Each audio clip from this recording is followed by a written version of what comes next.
I want to shift gears just a little bit here for just a few minutes. Ocean Robbins is on the line with us. He's the co-founder and CEO of the Food Revolution Network. He's the author of a brand new book. It's called The 31-Day Food Revolution: Heal Your Body, Feel Great, and Transform Your World. OceanRobbins.com is the website. You can also tweet him at Ocean Robbins. Ocean, welcome to the program. So glad to be with you, Tom. It's great having you with us. You are, really an expert on food and how food affects us and how we get our food and the food system and all that sort of thing. The Lancet Commission, Lancet, the British medical journal, sort of the British version of the Journal of the American Medical Association, came out with an article that was funded. The research was funded by the Thomson Reuters Foundation, and what they concluded was that the three biggest threats to humanity right now, to the world population, are obesity, undernutrition, and climate change. Yeah. It seems to me that all three of these tie together into this bizarre system of producing food, transporting food, processing food, delivering food in the United States and around the world, for that matter. You want to enlighten us on how that might be? Absolutely. Most people would not think that obesity and malnutrition would go together, but they do. Statistically, as a human, the poorer you are, and frankly, the browner your skin is, the more likely you are to suffer from malnutrition or basic starvation in many parts of the world. But in the developed world, the more likely you are to suffer from obesity and the symptoms of the standard American diet, a diet high in processed foods and sugars and factory farmed animal products. And, the Global Institute of Health Metrics concluded that the American diet killed 678,000 Americans last year. But we are literally digging our own graves with our knives and forks. And it takes about 12 pounds of grain to produce 1 pound of feedlot beef in the United States today in our factory farming system. So the other 11 are essentially being wasted. Chicken and pork are a little bit more efficient, but you still use 4 or 5 pounds of feed to get 1 pound of flesh, and the rest is being wasted. So we kind of have a protein factory in reverse. And what happens is that when we're eating all these calories from animal products, we're wasting so much food that could go to feeding the world's hungry. Right now, 83% of the world's agricultural land is being used in animal agriculture. So we could literally save 75% of that if, in theory, the whole world went vegan. An area of land equal to all of Europe, all of the United States, all of China, and all of Australia combined. That's how much land we would save just by moving away from animal agriculture. Wow, and if we reclaimed that land and allowed it to turn back into forests and things, it would also reduce the CO2 in the atmosphere. I mean, massively, in a huge way. One of the central driving causes behind the destruction of the tropical rainforest is beef. A second driving cause is soy plantations. And guess where that soy's going? To beef. Cattle. Yeah, to cattle.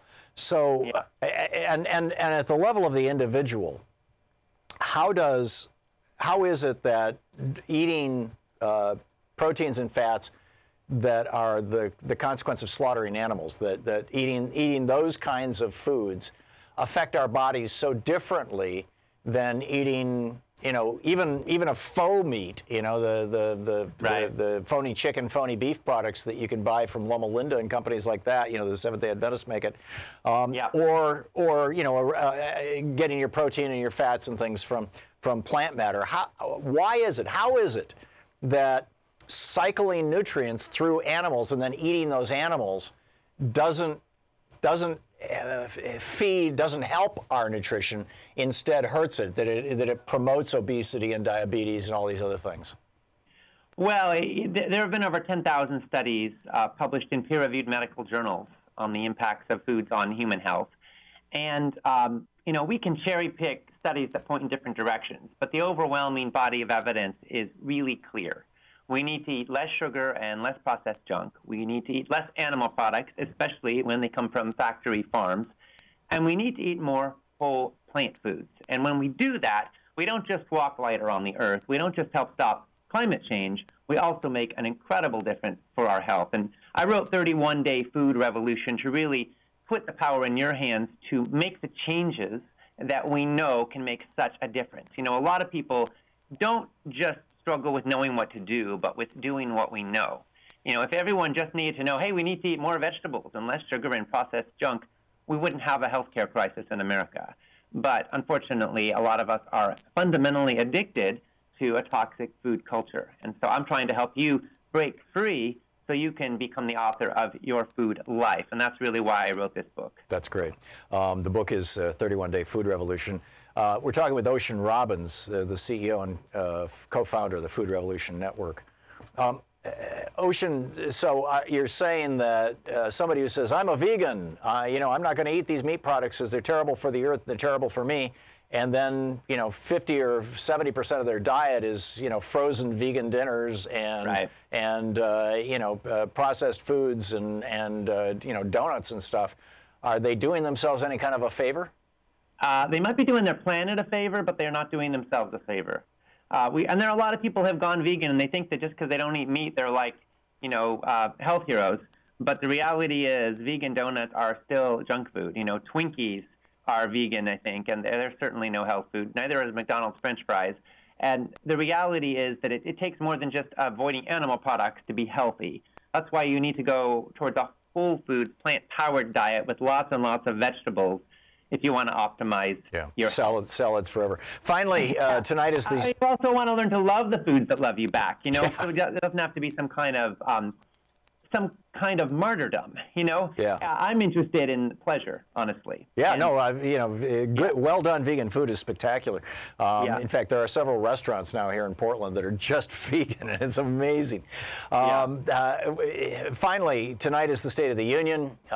We are a week and a half away from a possible another government shutdown.